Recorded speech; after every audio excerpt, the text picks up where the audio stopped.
My name is Vonda Shelton, and I was 34 years old when my mother-in-law put my place in the family to a vote. She stood at the head of the table, looked around the room, and asked, "All in favor?" Every hand went up. My 7-year-old son watched it happen. He grabbed my sleeve and whispered, "Mom, why are they doing this?" I didn't answer him. If I opened my mouth, I would have screamed. So I smiled. I picked him up, and I walked out. What none of them knew was that I'd already been keeping records. And what happened the following week made every one of them wish they'd never raised their hands. 10 months before that dinner, my husband Craig died in a scaffolding collapse. His family had been pushing me out ever since. The vote was just the first time they did it to my face. Welcome back to Calm Drama Stories. This is the channel where quiet women tell loud truths, where every story ends with boundaries, not bitterness.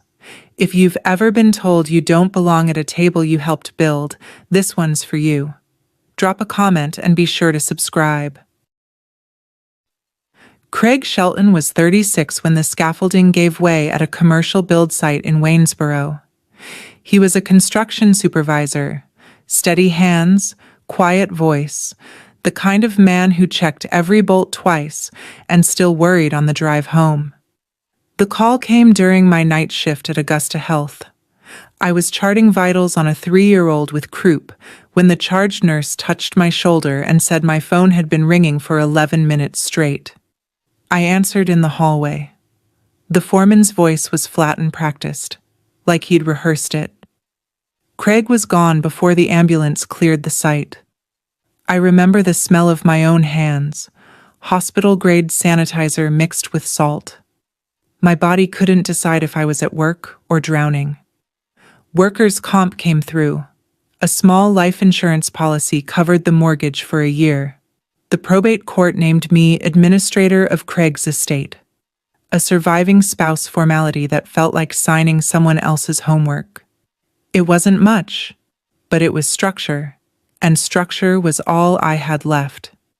Liam was 6 then. He asked me every morning for 2 weeks if Daddy was coming back.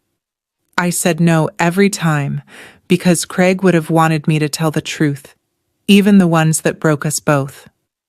The funeral was at Grace Community Church off Route 340. Dorothy, Craig's mother, stood at the casket in a navy dress and told the pastor, loud enough for the second pew to hear, "At least now he's with his father." Earl, Craig's dad, had died 4 years earlier. Dorothy said it like Craig's death was a reunion, like losing her son was a homecoming. I swallowed. I nodded.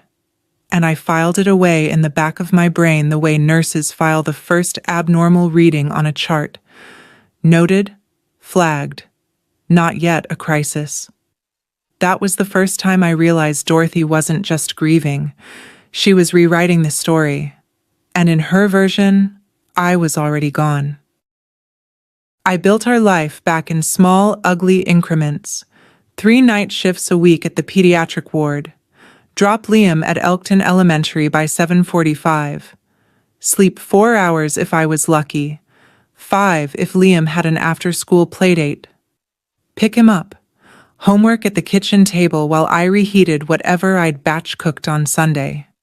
Bedtime stories. We were working through Charlotte's Web, 1 chapter a night, because Craig had loved that book, and Liam liked hearing me do the voice for Wilbur. Then I'd drive back to Augusta Health and do it again. The house was ours, Craig's and mine, a 3-bedroom Cape Cod off Spotswood Trail. I mowed the lawn myself, fixed the kitchen faucet with a wrench and a YouTube tutorial, changed the smoke detector batteries on the 1st of every month because Craig had always done it, and the silence of the unbeeped alarm felt like forgetting him. Liam adjusted the way 7-year-olds do. Unevenly. Some days he drew family portraits with Craig floating on a cloud, smiling, wearing a hard hat. Other days he sat on the porch and stared at the driveway like he was waiting for Craig's truck to pull in. He asked me once, "Is Grandma mad at us?" I said, "No, sweetheart. Grandma's just sad." I believed it then. The Shelton family had a tradition: Sunday dinner at the farmhouse once a month. Dorothy's place sat 25 minutes south on Route 340, white clapboard, wraparound porch, dining table that seated 12. There was a grandfather clock in the hallway that chimed every hour, heavy and deliberate, like it was counting something nobody wanted to count. I kept going to those dinners, for Liam. He loved the farm. He loved Dorothy's dog Duke. He loved running in the yard where his father had run. I could survive a few hours at that table for that. 4 months after the funeral, I drove to the farmhouse for Sunday dinner and noticed my seat had moved. Craig's chair, second from the head, right side, sat empty with a folded cloth napkin on the plate like a place setting for a ghost. My chair, which had always been next to his, was now at the far end, between Liam's booster and the wall. The kids' end. Nobody mentioned it. Dorothy served ham and scalloped potatoes and asked Brenda, Craig's older sister, whether Liam should be enrolled at the elementary school closer to the farmhouse next year. "The district here has better test scores," Brenda said, not looking at me, "and he'd be closer to us." I set my fork down. I was thinking about keeping him at Elkton Elementary. It's closer to our house, and he already knows his... Dorothy cut me off mid-sentence. "This is a family matter, dear. We'll sort it out." She said it gently, the way you'd correct a child who wandered into an adult conversation. Keith, Craig's younger brother, 29, a mechanic with grease under his fingernails and debt he thought nobody knew about, sat across the table and nodded along like a man agreeing with a verdict he'd already decided on. Brenda smiled thinly. "Don't worry, Vonda, we've got Liam covered." I didn't argue. Liam was in the next room, belly down on the carpet with Duke, giggling at nothing. I picked up my fork and finished dinner. On the drive home, I checked my phone. One missed call from Elkton Elementary. The school secretary confirming a Mrs. Shelton had called, asking about enrollment procedures for her grandson. Dorothy had called Liam's school, without telling me. I pulled into my driveway and sat in the dark car for a long time. The pattern set in like weather. Each month brought a new small invasion. At the next Sunday dinner, Dorothy invited 6 women from her church prayer group, but forgot to mention it to me. I showed up in jeans and a ponytail to find a table full of strangers who already knew my name and my business. "Oh," Dorothy said when I walked in, "I didn't think you'd make it with your schedule." The prayer group women studied me like a case file, smiling, pitying, assessing. One asked how I was managing all alone. Another asked if I'd considered letting Liam spend summers at the farm. Brenda started showing up at my house unannounced. Tuesday.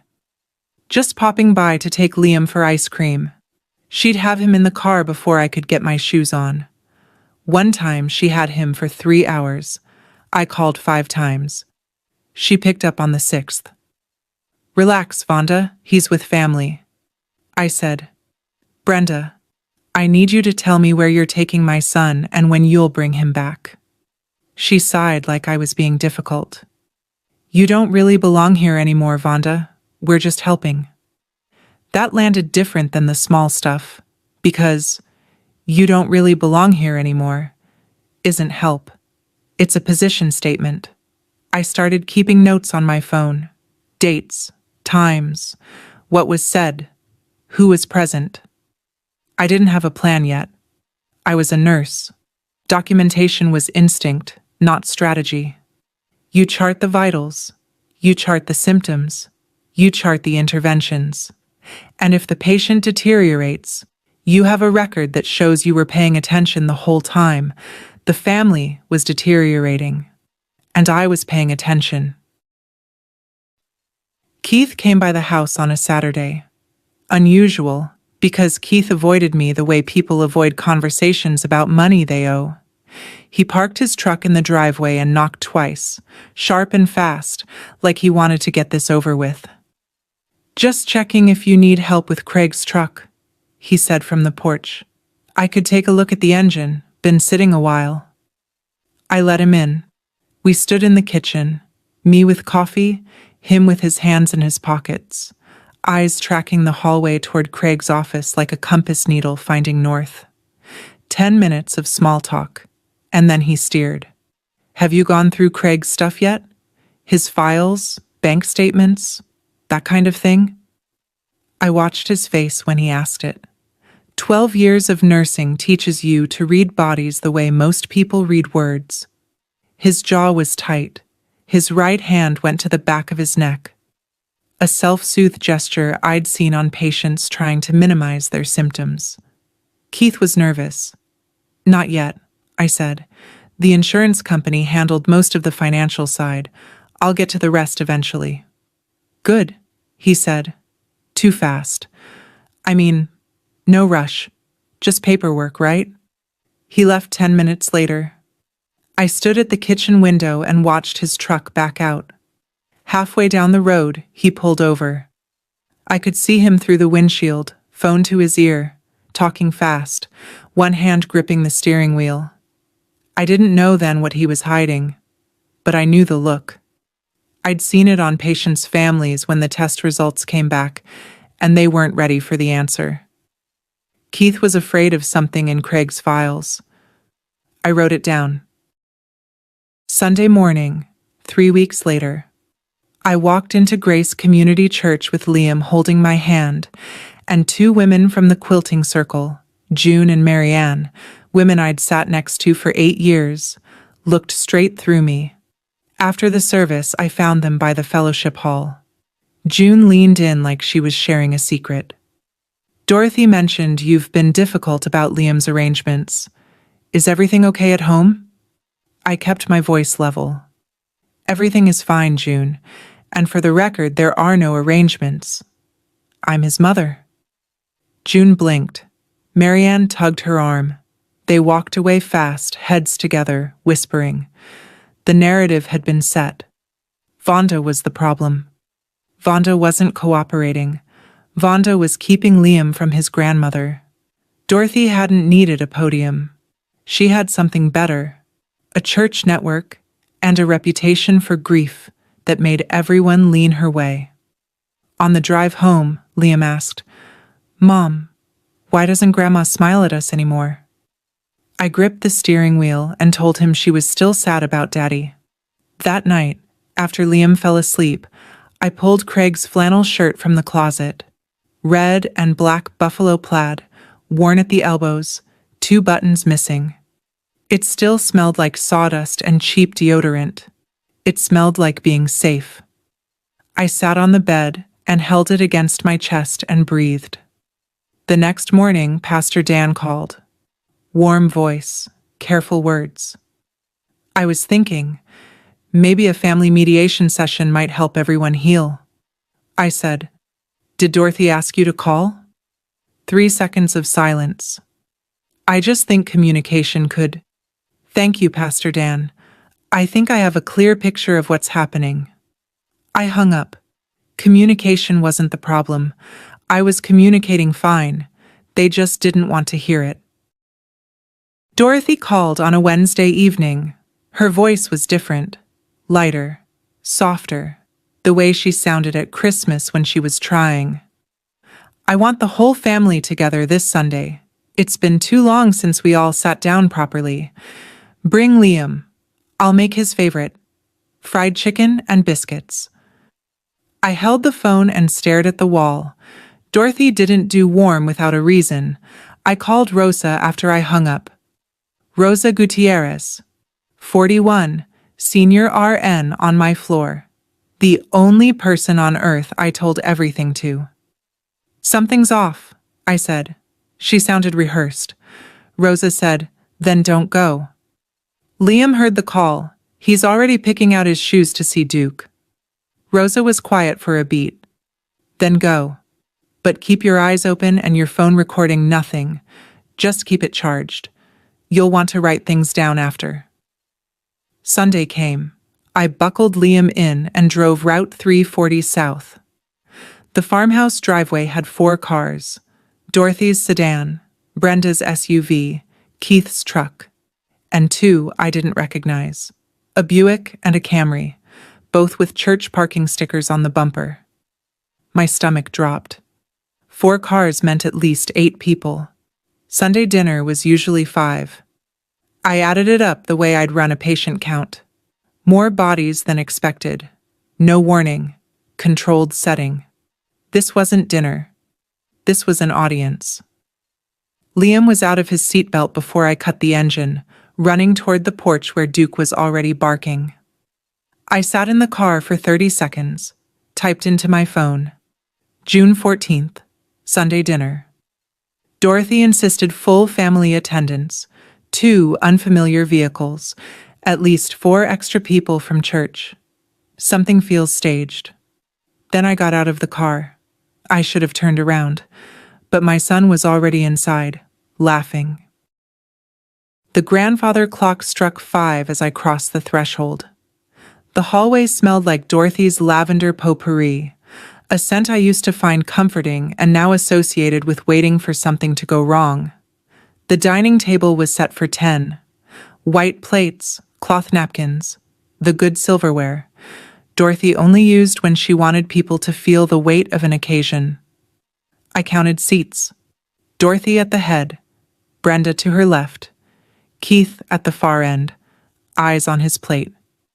4 women from church, June, Marianne, and 2 others I recognized from the fellowship hall. 2 empty chairs. 1 for me, 1 for someone I couldn't see yet. Liam ran straight through to the backyard. Duke followed, tail whipping. I wanted to call him back, keep him close, but pulling a 7-year-old away from a dog he loved because his mother had a bad feeling, that's not a reason. That's a tell. I sat down. Dorothy smiled. So glad you could make it, Vonda. Wouldn't miss it, I said. The lie tasted like copper. Dinner was polite in the way that hospital waiting rooms are polite. Everyone performing calm while something urgent built behind the walls. Ham, green beans, sweet corn, rolls. Conversation stayed on the weather, the church rummage sale, Brenda's new dentist. Nobody mentioned Craig.